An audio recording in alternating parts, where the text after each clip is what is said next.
Hi Eladim, it's Mora Mushki here, and today we're going to learn about the 10 Makkot that Hashem sent to Paro and the Egyptian people.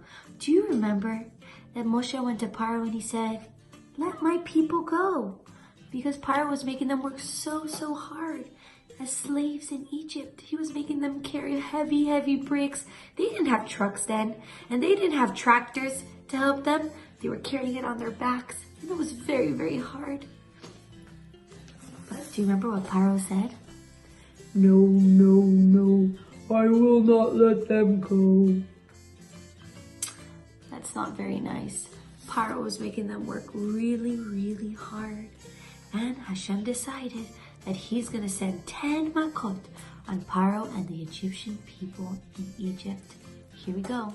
First Makkah was Makkot Dam, blood. There was blood in the whole land of Egypt.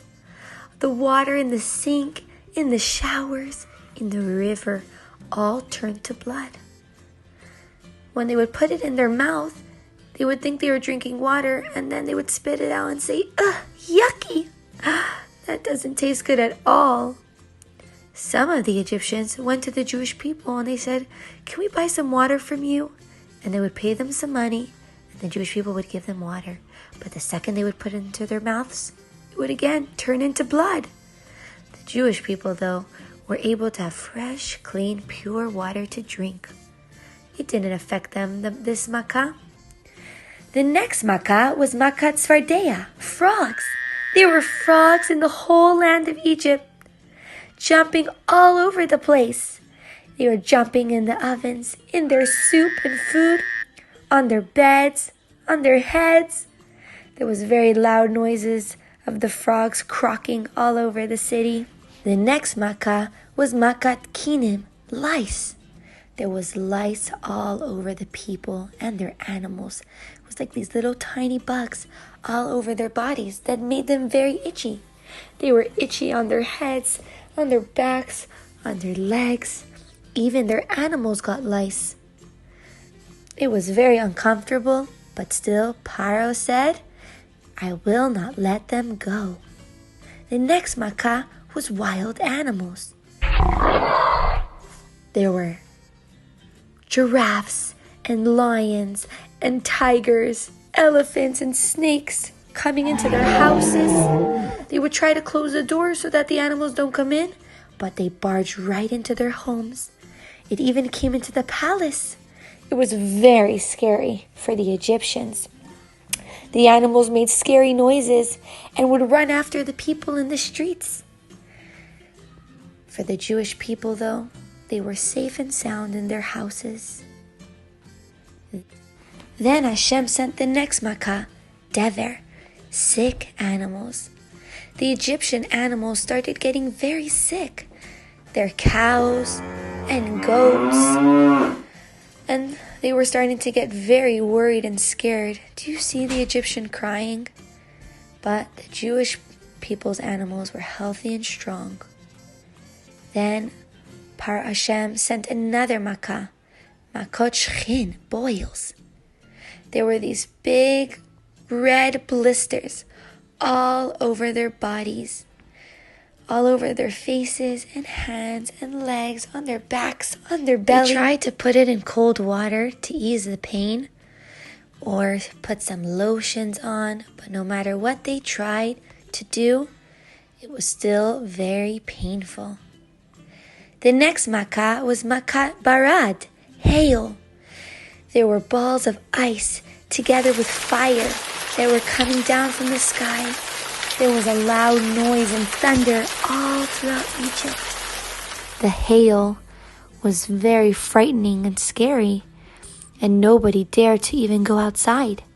The hail broke some trees and ruined the fields and the fire, and it also burnt anything that it touched. What was pretty crazy was usually fire melts ice, but over here, Hashem made something unbelievable.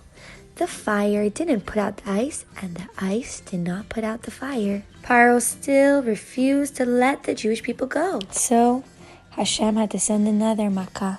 This Makkah was Makkot arbe, grasshoppers. There were grasshoppers all over the land. There were so many that it even covered the sky and the sun. At night, they couldn't see the stars or the moon either. The Egyptians couldn't tell if it was day or night. The next Makkah was Makkot Choshech, darkness. It became dark in the land of Egypt, so dark they couldn't even see their food or see the paper or book that they were reading. It got even darker and darker that they weren't even able to move because they might have tripped on something. They weren't able to see anything.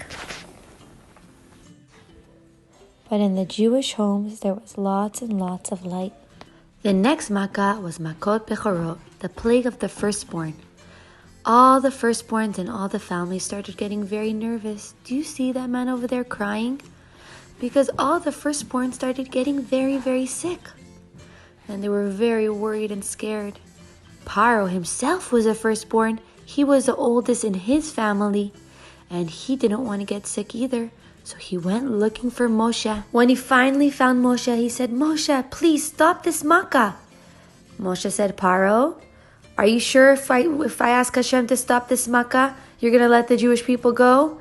Because Paro tricked Moshe many times. He said, yes, just take all your people and leave. The Jewish people were getting ready to leave and asked the Egyptians for some things, and they gave them whatever they wanted. They gave them clothes and shoes, jewels and dishes from their home. They wanted them to leave as soon as possible, but the Jewish people had to make some food for the way. So they were preparing their dough to bake bread, but they didn't have time to put it in the oven. So they put it on their backs, and the sun baked it and turned it into matzah. They started traveling, and then they arrived to a big sea. They said, oh no, what are we going to do? And in front of their eyes, they witnessed a big miracle that Hashem made for the Jewish people. Hashem split the waters, and they were able to cross the sea on dry land. Not only that, Hashem also put trees with tons of fruits they can eat so that they won't be hungry. Isn't that amazing, Yiladim?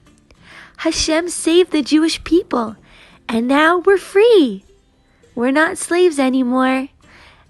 This is why we celebrate Pesach, to remember that Hashem took us out of Egypt, and He saved the Jewish people.